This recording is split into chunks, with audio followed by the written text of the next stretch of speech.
চিন্তা করলাম, মনে করলাম, কখনই ভুলে গেলাম, একরকম। আবার মনটা, চিত্তটা এত চঞ্চল, আমি তাকে বসাতে পারছি না, তাকে ঠিক ঠিক বসাতে পারছি না তাকে, এই ভাবটা।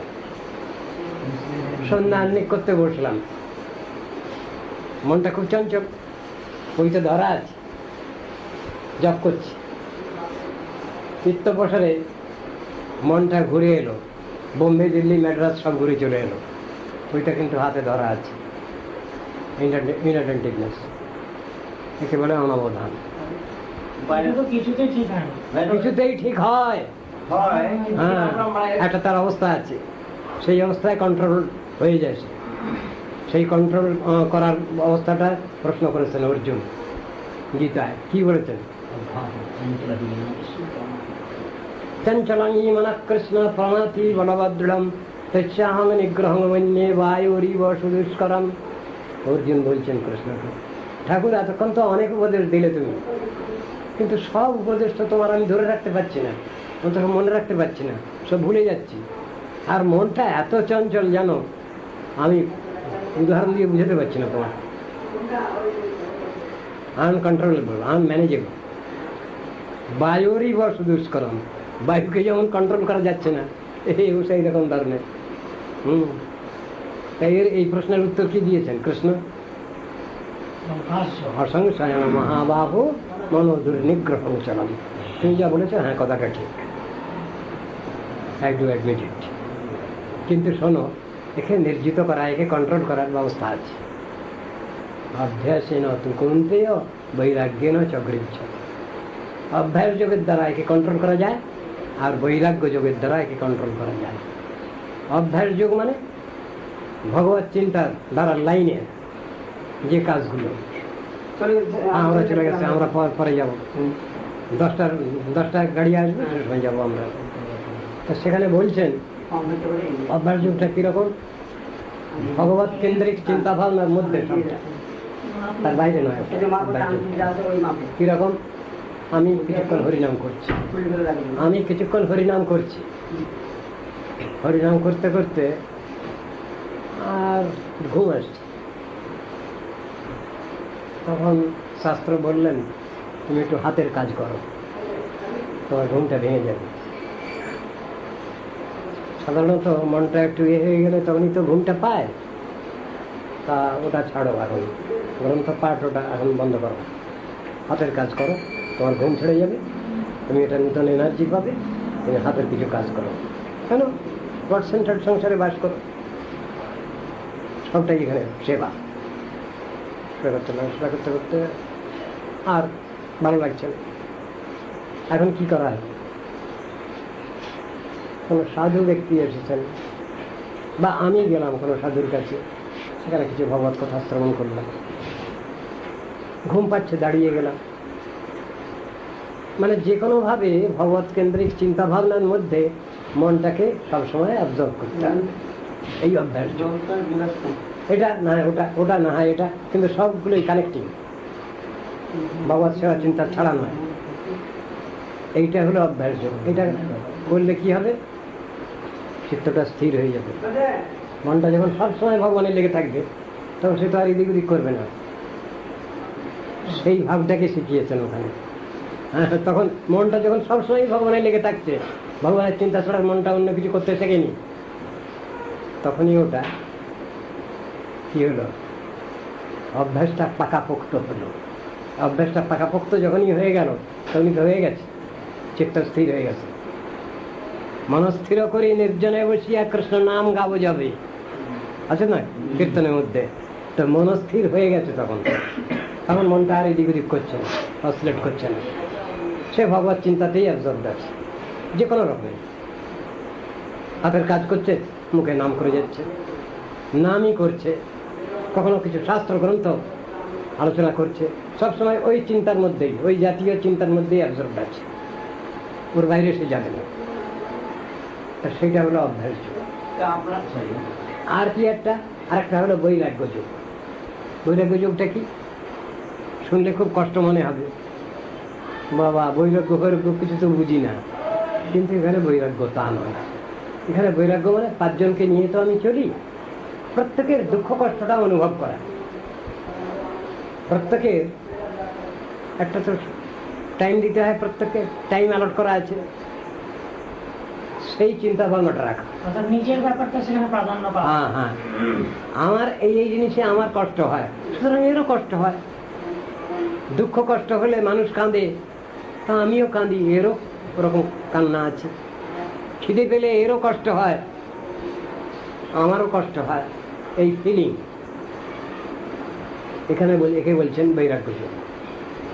অপরের উপকারার্থে আমার জীবনে কিছু ত্যাগ স্বীকার, এবং এটা সবসময়ের জন্য এই চিন্তা ভাবনাটা রাখা।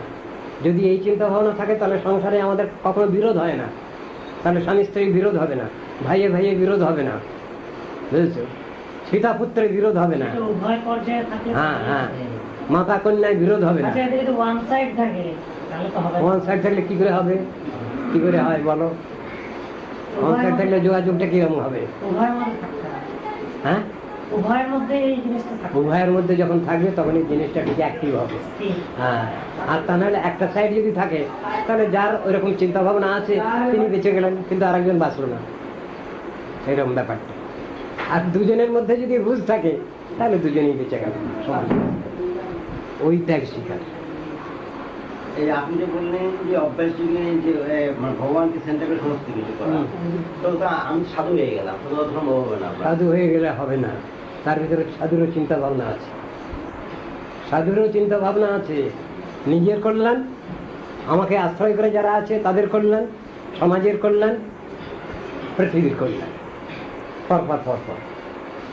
আমি নিজের ঘরে কাকও মানি না, মাকে মানি না, বাবাকে মানি না, কোনো গার্জিয়ানকে মানি না। আমি বললাম যে আমি দেশকে স্বাধীন করব, হবে? ওটা যেমন ইম্পসিবল, এই ক্ষেত্রেও সাধনার ক্ষেত্রেও ওটা ইম্পসিবল।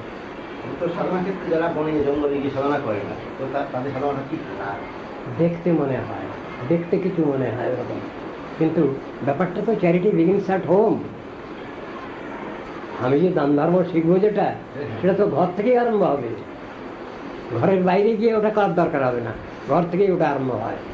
যার জন্য আজও বিধি ব্যবস্থা আছে, কোনো গরিব দুঃখী যদি এক মুষ্টি ভিক্ষার জন্য গৃহস্থের বাড়ি যান, গৃহস্থ কী করেন? একটা বাচ্চা ছেলে বা মেয়ের হাতে প্লেটে 4টি চাল দিলেন, কটা পয়সা দিলেন, একটু সবজি দিলেন, দিয়ে এসে যাও। বাচ্চা ছেলেটার হাত দিয়ে দেওয়ার দরকার কি? হ্যাঁ, যাতে সে ওই শিক্ষাটা পায়, সেই জন্য এগুলো তো আছে সমাজে। তা দান ধর্মটা, উদারনৈতিক ধর্মটা, ওটা ঘর থেকে, গৃহ থেকেই শিক্ষা হবে। সবটার তো হিসাবগুলো এরকমই লেখা আছে, ওগুলো ঘর থেকে আরম্ভ হয়, ওগুলো গার্জিয়ানে শেখাবেন।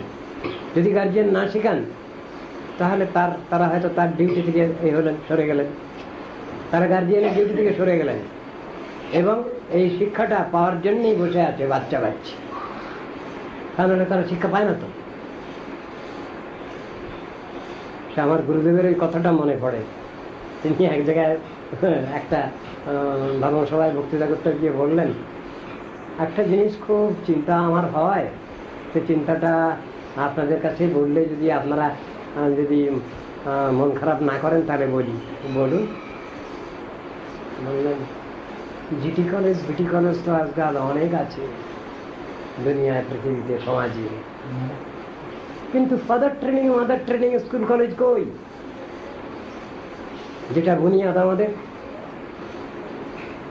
Father training, mother training school college হলে পরে মা বাপ কি করে সন্তানকে পালন করবেন, তার আপলিফমেন্ট কিরকম হবে, সেটা বুঝিয়ে নিলে পরে তারা সন্তানকে পালন করতে পারবেন। তা এই কথাটা তো তিনি বলেছিলেন। বলে এই কলেজ তো হয়নি, ফাদার ট্রেনিং মাদার ট্রেনিং তো ওটা হয়নি, ওটা আগে হওয়া উচিত ছিল। জিটি কলেজ বিটি কলেজ অনেক হয়েছে, কিন্তু father training mother training school college হয়নি, এবং এইটাই সমাজে আগে পরবর্তীতে হওয়া দরকার। অন্যান্য দেশে আছে কথাগুলো।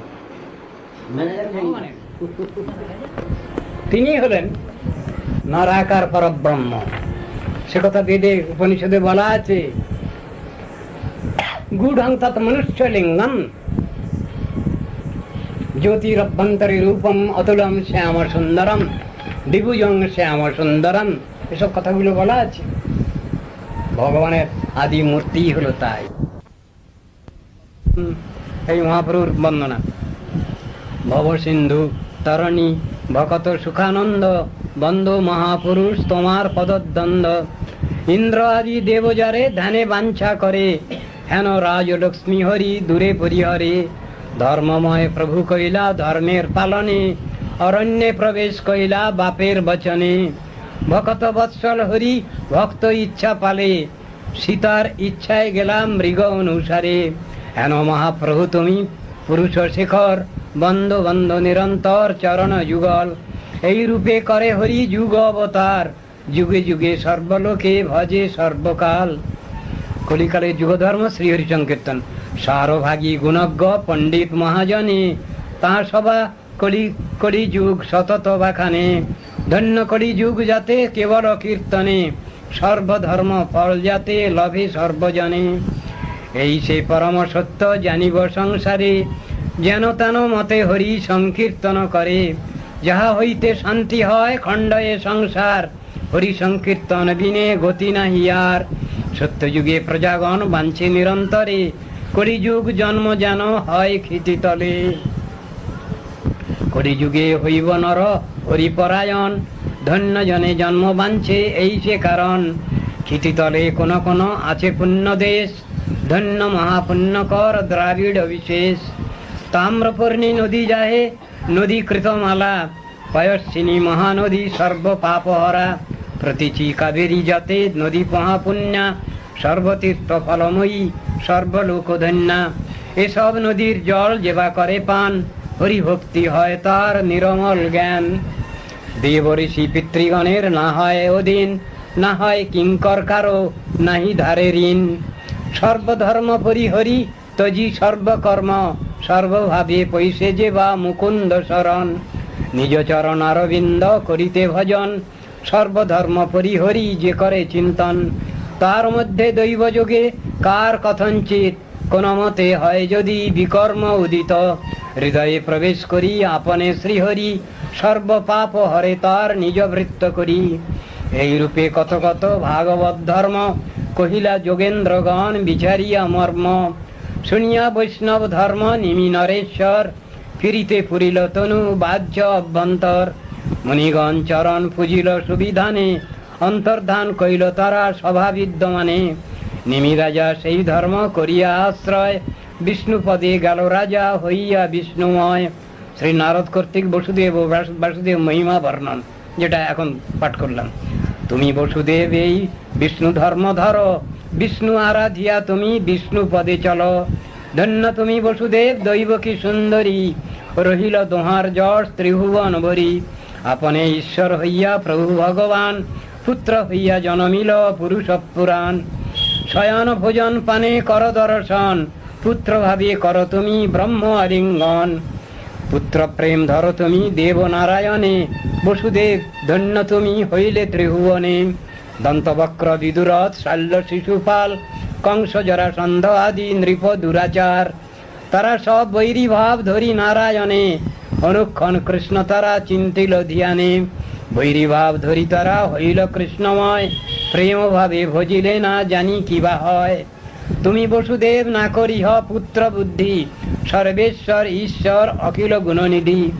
অসুর ভাব হরণের জন্য শ্রীহরির নরলীলা, গুরুরূপে মায়ায় মানুষ রূপ ধরে, হরিতে অসুর ভাব নরলীলা করে, অজ হইয়া করে হরি নর অবতার, জগতে তোমার যশ করিব বিস্তার। শ্রী নারদের বাক্যে বসুদেব দেবকী প্রেম সুখে মগ্ন, পুত্রের মহিমা শুনি নারদের মুখে, বসুদেব দৈবকী পুরিল প্রেম সুখে, অখিল ব্রহ্মাণ্ডপতি পুত্র নারায়ণ, বসুদেব তত্ত্ব জানি স্থির কইল মন, ধন্য পুণ্য ইতিহাস পুরাণে গোপিত, নবঋষি সংবাদ নারদ মুখরিত, যেবা কহে যেবা শুনে শুদ্ধ ভাব ধরে, বিষ্ণুপদে বাস তার সর্বপাপ হরে, ভক্তিরস গুরু শ্রীল গদাধর জান, ভাগবত আচার্যের মধুর রসগান, इति श्री भागवते महापुराणे पारमहंस्यां संहितायां वैयासिकम् एकादश स्कन्धे कृष्ण प्रेम तरंगिनी नाम पंचमोऽध्याय। वंशाकल्पतरुभ्यश्च कृपा सिन्धुभ्यैव च पतितानां पावनेभ्यो वैष्णवेभ्यो नमो नमः। যাহা দেখি মদন দানে জড়ি গেনু কই বলছে কোথায় রানী হরে তদালোক নমন্তরেণ অনাথ বন্ধু করুণৈক সিন্ধ হাহন্ত কথং নয়ামি। বলো দয়ার্দ্রনাথ হে মথুরানাথ কদাবলোক্যসে হৃদয়ং তদালোক কাতরং দ্বৈত ভ্রাম্যতি কিঙ্করং মাম। বলো তজন্তু বান্ধবা সর্বে নিন্দন্তু গুরবো জনা তথাপি পরমানন্দ গোবিন্দ মম জীবনম। বলো দেখি আমার সব আত্মীয় স্বজন আমাকে ছেড়ে দিক, আমার সব গুরুবর্গ যারা আছেন আমায় নিন্দা করেন করুন, তথাপি পরমানন্দ গোবিন্দ মম জীবনম। তথাপি গোবিন্দই আমার জীবনের সর্বস্ব। বলো কই সে কান্নাকাটি কই? বলো সার করে মিছে গেল কাল, লাভ না হইল কিছু ঘটিল জঞ্জাল। কিসের সংসারে ছায়াবাজি প্রায়, ইহাতে মমতা করি বৃথা দিন যায়। ওসবগুলো কীর্তন করতে পারো না, করো নিত্য তত্ত্ব কৃষ্ণ ভক্তি করুন সন্ধান। শ্মশানে শরীর মম পড়িয়া রহিবে, বিহঙ্গ পতঙ্গ তায় বিহার করিবে। আর কিছু বললাম না, খারাপ পদ্ধতি তার অনুগত সংসার বৈভব আর বন্ধুজন যত। অতএব মায়ামোহ ছাড়ি বুদ্ধিমান, নিত্য তত্ত্ব কৃষ্ণ ভক্তি করুন সন্ধান।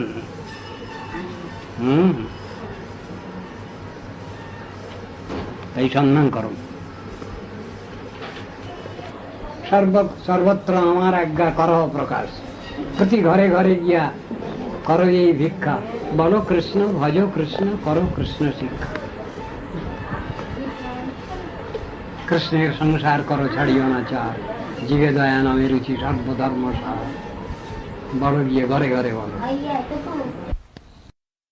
পারবেন না, দৈত্য দলন করতে পারবেন না। তখন ভগবান বললেন যে সব ঠিকঠাক হয়ে গেছে, লগ্ন টগ্ন সব হয়ে গেছে, দিনক্ষণ সব ঠিক হয়ে গেছে, শিব ঠাকুর বেরিয়ে আসছে, এ সময় আমি কি করব? ভগবান সবই করতে পারেন।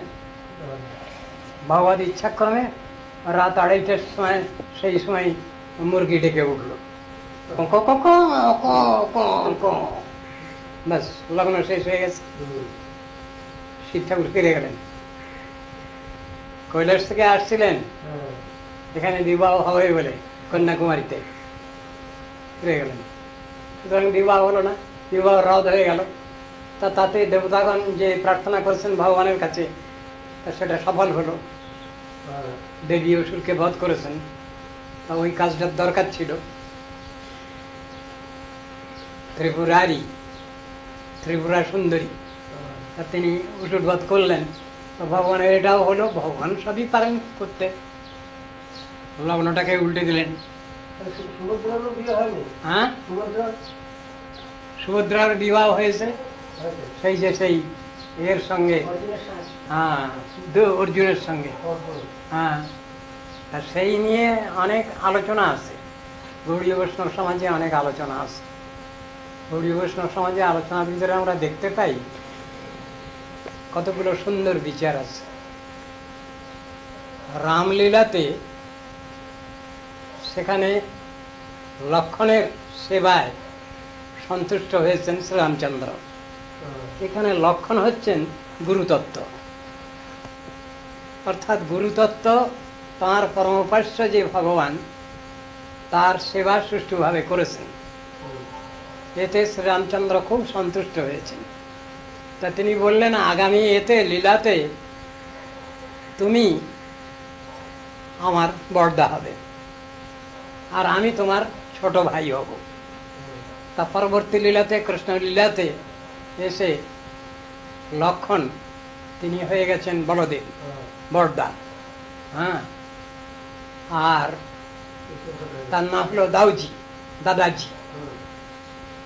আর কৃষ্ণ সেখানে হয়ে গেছেন দৌজিকে ভাইয়া, দৌজিকে ভাইয়া হয়ে গেছেন। এইসব লীলার আছে, ইতিহাস আছে। তো এই লীলাতে বলদেবজি তিনি দাদা হয়েও, দাউজি হয়েও তিনি কখনো কৃষ্ণের আদেশ ছাড়া কোনো কাজ করেননি, মানে আনুগত্য তিনি দেখিয়েছেন, এটা রয়েছে। কিন্তু একটা জায়গায় তিনি একটু ক্রোধ প্রকাশ করেছেন, সেটা হলো ওই সুভদ্রার সঙ্গে বিবাহের ব্যাপারে। সেই সময় তিনি একটু অসন্তুষ্ট হয়েছেন। ওটা লৌকিক বিচারে কিছু এসেছিল, সেই জন্যে হয়তো তিনি একটু রাগ করেছেন। তা নাহলে বলদেবের লীলার ভিতরে কোনো জায়গায়, শঙ্কর্ষণ বলদেবের লীলার ভিতরে দেখা যাচ্ছে না কোনো জায়গায় যে তিনি কোনো ক্ষেত্রে কৃষ্ণের অনুমতি ছাড়া কিছু করেছেন। শুধু ওই ক্ষেত্রেতে একটা এক্সেপশন, সেখানে তিনি একটু অসন্তুষ্ট হয়েছেন কৃষ্ণের পরে। তাই এগুলো সব সেবার বৈশিষ্ট্য। একজনের সেবায় সন্তুষ্ট হয়ে তার উপরওয়ালা তিনি বলছেন যে আমি তোমার প্রতি খুব সন্তুষ্ট হয়েছি, তা আগামী লীলাতে তো তুমি এখন ছোটদা, তুমি আমার বড়দা হবে, আর আমি তোমার বড়দা ছিলাম, আমি তোমার ছোট ভাই হব। তো এইসব লীলার ব্যাপার আছে, সবগুলো সবগুলো লীলার বৈচিত্র্য আছে। আবার গৌর লীলাতে সেই বলদেব নিত্যানন্দ হয়ে এসেছেন, আর তিনি নিজে ছোট ভাই হয়েছেন। এখানেও একই মায়ের গর্ভজাত সন্তান নয়, তথাপি যেহেতু লীলার ক্ষেত্রেতে পদ্মাবতী সুত নিত্যানন্দ প্রভু তিনি বড়দা।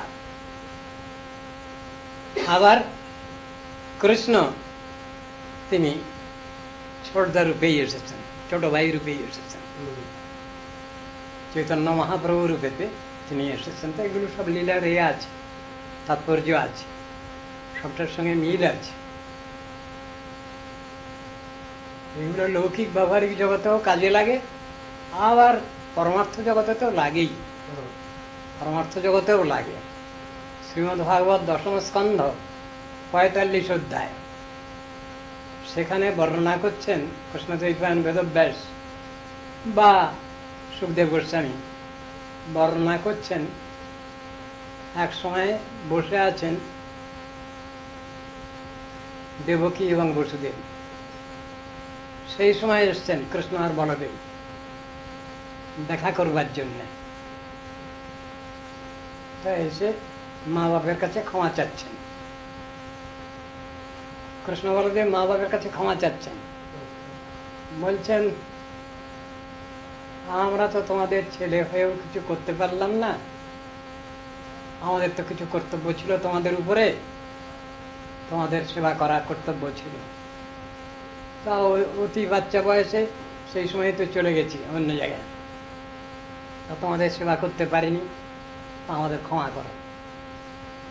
কৃষ্ণ বলদেব এসে ক্ষমা চাইছেন বসুদেব দেবকীর কাছে। সে অনেক কথা বলছেন সেখানে, মানে কর্তব্য সম্বন্ধে বললেন যে পিতামাতার সেবা করা সন্তানের পুত্রের কর্তব্য, কিন্তু সে কর্তব্য আমরা পালন করতে পারিনি, তার জন্য আমাদের অজ্ঞাতসারে যে অন্যায় দোষ ত্রুটি হয়ে গেছে সেগুলো তোমরা ক্ষমা করো। তোমরা যদি ক্ষমা না করো তাহলে আমরা সন্তান, তাহলে আমরা কি করে চলব? লৌকিক ব্যবহারিক জগতে যে কর্তব্য দায়িত্বগুলো আছে সেইগুলো নিয়েই ওখানে ব্যাখ্যা করছিলেন। খুব সুন্দর কথা বলা আছে। তা বললেন যে মনুষ্য পিতামাতার ঋণ শোধ করতে পারে না, সাধারণ কর্মফলবাধ্য যে জীব তাদের পরস্পর প্রতি যে কর্তব্য রয়েছে সেটাও তাদের পালন করা উচিত। কিন্তু এখানে তো স্বয়ং ভগবান তিনি পুত্ররূপে, তারা পুত্ররূপে আসছেন, তা সেক্ষেত্রে তারা স্মরণ করিয়ে দিচ্ছেন পিতামাতার কি কর্তব্য দায়িত্ব, আবার পুত্র সন্তানেরই বা কি দায়িত্ব সেটাকে স্মরণ করিয়ে দিচ্ছেন। তা যারা বোঝে না তত্ত্ব দর্শন, তারা ঠেলাঠেলি করে, ঝগড়া করে,